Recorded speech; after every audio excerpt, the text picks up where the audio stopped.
Assalamualaikum Ustaz. Waalaikumsalam warahmatullahi wabarakatuh. Gimana caranya agar hidup kita tenang? Tenang itu kan perkaranya bisa karena berbuat maksiat. Ya, orang berbuat maksiat, berbuat salah itu pasti nggak tenang.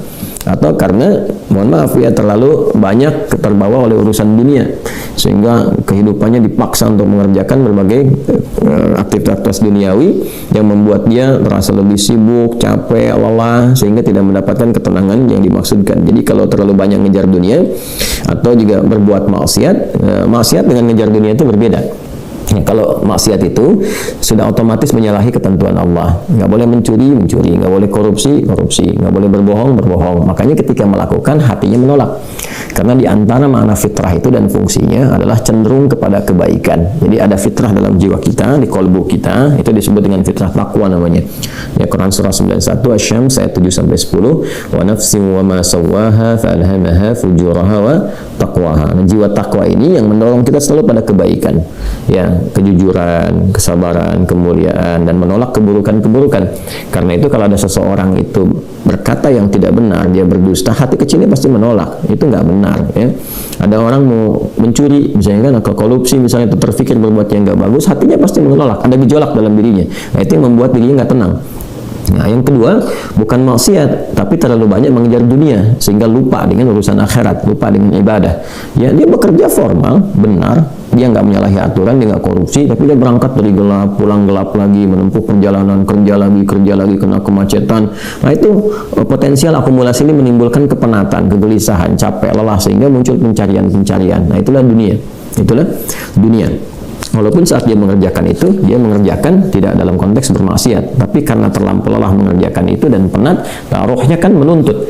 Di tubuh kita kan ada 3 bagian, ya, ada fisik di bagian luar, kemudian ada akal, ya, di pikiran, yang ketiga itu ada hati, ada jiwa spiritual. Masing-masing harus mendapatkan porsinya. Ya, ini kalau bagian tubuh luarnya dia yang makan, fisiknya yang makan, mengonsumsi, tidur, istirahat. Ya, kemudian akalnya nggak pernah dipakai, nggak pernah belajar, nggak pernah baca, nggak pernah apa. Ini akalnya juga bisa protes, tumpul, nggak nyaman.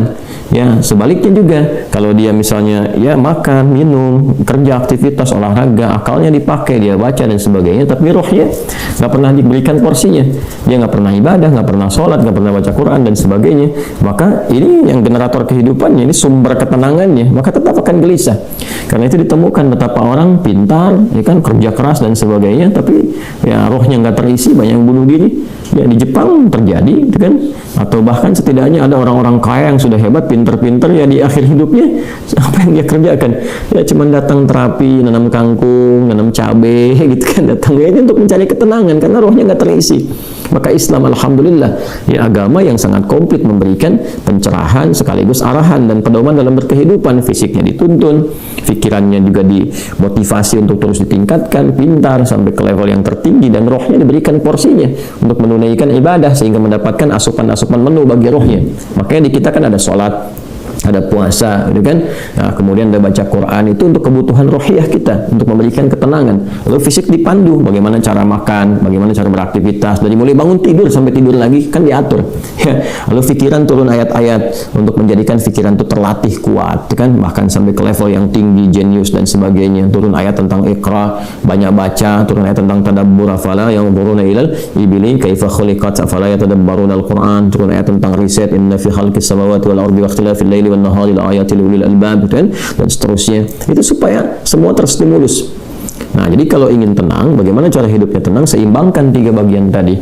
Jadi pikiran kita dilatih supaya kuat, ya, supaya tajam dalam berpikir dan mengarahkan bagian tubuh kita untuk bertindak secara benar. Tubuh ini dilatih ya dengan berolahraga, makan yang benar. Ayat-ayatnya banyak sekali. Ya ayyuhannasu kulu mimma fil ardi halalan thayyibah. Hai orang-orang, hai manusia semuanya, hai orang-orang, hai manusia, silahkan engkau makan sesuai dengan porsi kebutuhan dari yang halal, sumber yang halal, cari yang menyehatkan. Itu di Al-Baqarah 168. Nah, kalau sudah sehat, tubuhnya sehat, dipakai aktivitas olahraga. Kan banyak hadis-hadis tentang olahraga itu. Alimu auladakum bisibahati warnimaya, kata Nabi, ajarkan anak-anakmu olahraga berenang, atau dengan melentar, atau dengan memanah, atau dengan berkuda. Itu contoh-contoh yang real di era Nabi yang kiranya bisa menyehatkan. Atau kita riset misalnya olahraga apa yang kira-kira menyehatkan, ya, yang senafas dengan tadi jenisnya. Jenisnya bisa berbeda setiap zamannya. Zaman Nabi nggak ditemukan misalnya olahraga futsal, basket, misalkan bola, apalagi jenis-jenis yang sekarang ada banyak atletik dan sebagainya. Tapi kan kita bisa meriset, oh ini renang ini apa saja nih manfaat-manfaatnya, apa nanti olahraga sejenis yang kira-kira yang sama yang bisa dipraktekkan kekinian, atau olahraga yang berbeda tapi manfaatnya sama, melatih otot ini, menyehatkan yang ini, silahkan walaupun jenisnya nggak sama di era Nabi.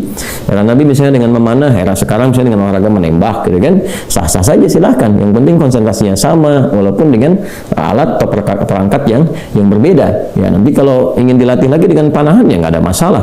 Jangan disimpulkan begini, kalau kalau panahan sunnah, kalau menembak misalnya bid'ah, nah itu sempit dalam berfikirnya.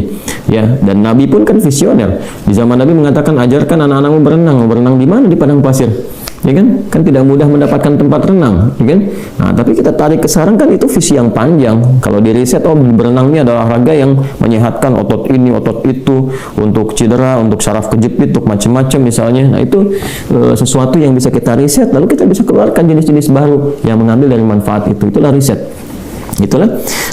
Nah, terkait dengan ketenangan ini, apa amalan pokoknya? Karena ketenangan bagian dari pikiran yang disupport oleh keadaan jiwa.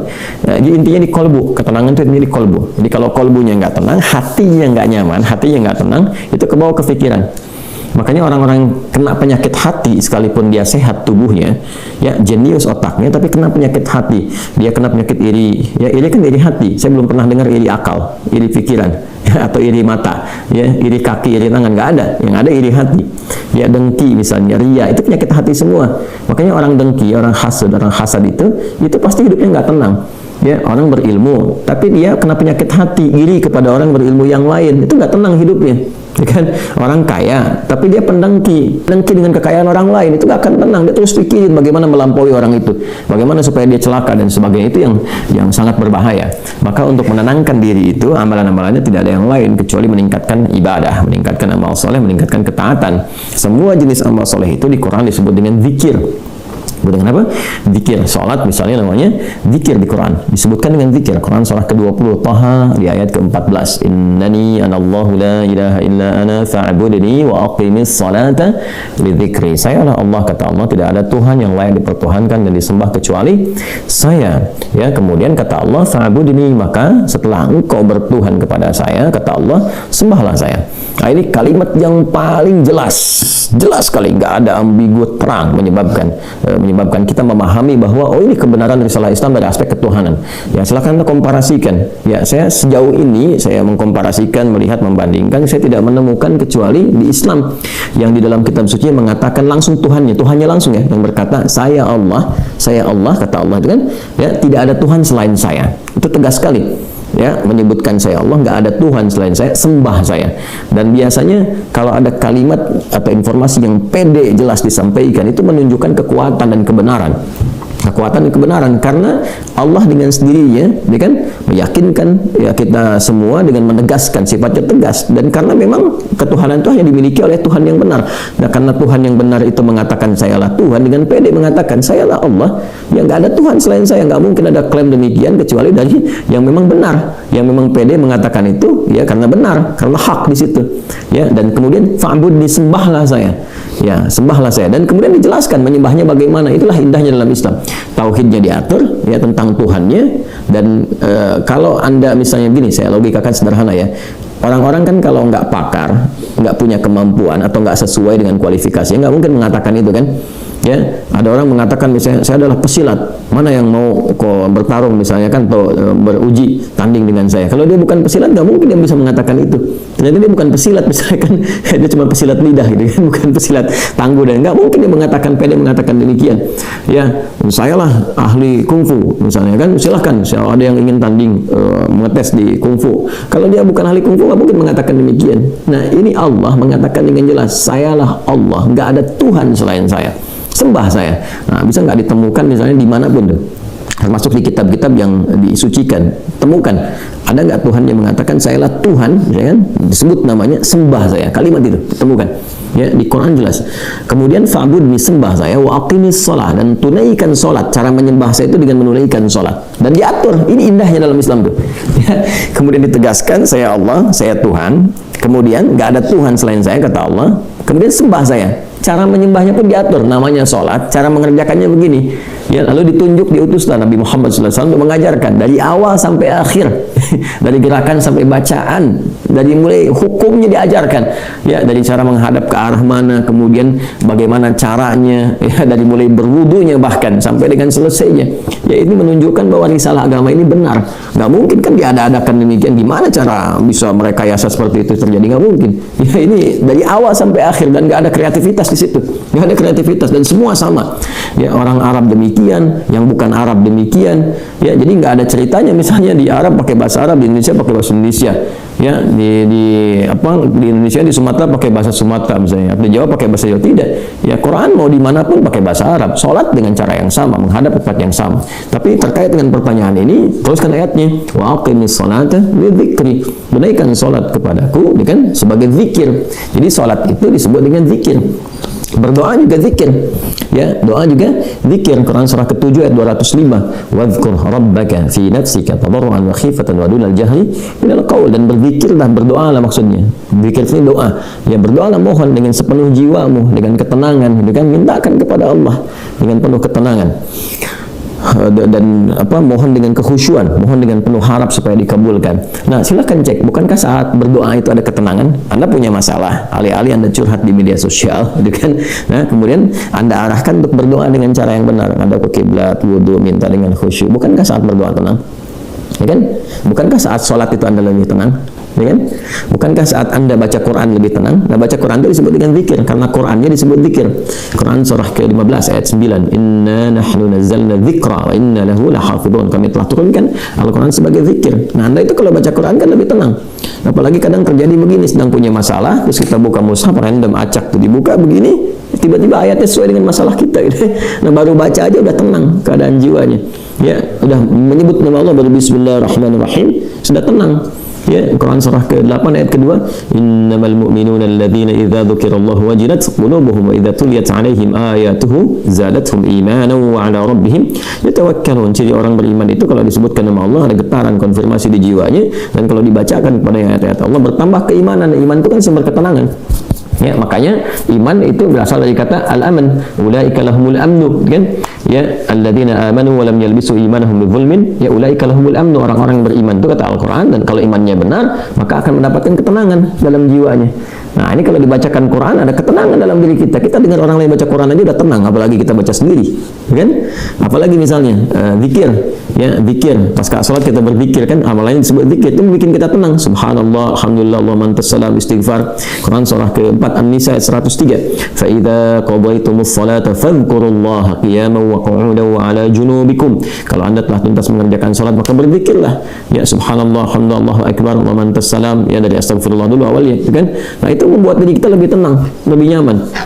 Nah, itu semua amalan tadi disebut dengan zikir. Karena itu disimpulkan dari Quran surah ke-13 Ar-Ra'd di ayat ke-28 ketika Allah berfirman, ala bi dzikrillahi tatma'innul qulub. Yakinkan pada dirimu. Ala itu harfu taukid, bukan hanya ikhbar. Huruf untuk menginformasikan sekaligus menguatkan informasi yang disampaikan. Saya tegaskannya, kata Allah, yakinkan pada dirimu dengan meningkatkan zikir kepada Allah, maka akan cenderung berdampak tenang kepada jiwa. Nah, jadi kalau Anda ingin tenang, saya ingin tenang, kita ingin tenang, gampangnya tingkatkan zikir.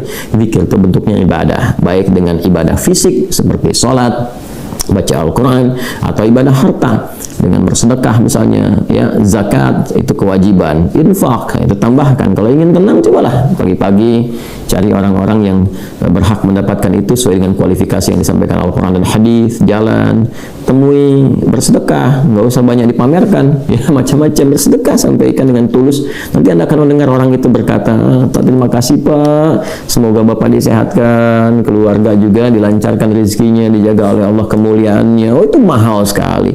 Padahal yang dikeluarkan mungkin 5.000, 10.000, tapi bagi orang-orang tertentu itu sangat berharga dan melahirkan doa yang dengan doa itu mengguncang aras dan memberikan ketenangan kepada jiwa.